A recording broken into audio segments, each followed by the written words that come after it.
গেছে 200 টাকা 250 টাকা ভাড়া বাজার অতি জোরে 3 কিলোমিটার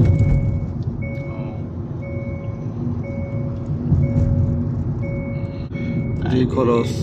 তাইলে 3 কিলোমিটার তাইলে এখানে সস্তা না গাড়ি ভাড়া অনেক সস্তা। আপনি 50 নাইলে 18 কিলোমিটার হবে বুঝছেন নি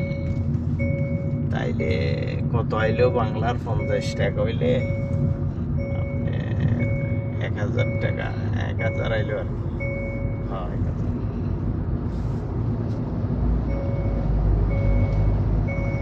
আইলে 33 দেশের সংকট ভালো চলতেছে লোকের থেকে তো শুনতেছি তার মানে বিগতে যেতগুলো সরকার আইছে জি মানে দ্রব্যমূল্য যে বাড়ছে যে কমে নাই এটা কমাইছে কিন্তু এবার কিন্তু অনেক বক্তব্য দিছে বুঝছেন নি যে ডাইল 160 টাকা ছিল রোজার আগে বলে 120 টাকা ছিল হ্যাঁ রোজার আগে যদি ছোলা যদি 120 টাকা যদি থাকলে বর্তমানে বলতেছে 105 টাকা তো এইখানে কি গরিব খাচ্ছে বড় বড় লোকেরাও পাইতেছে না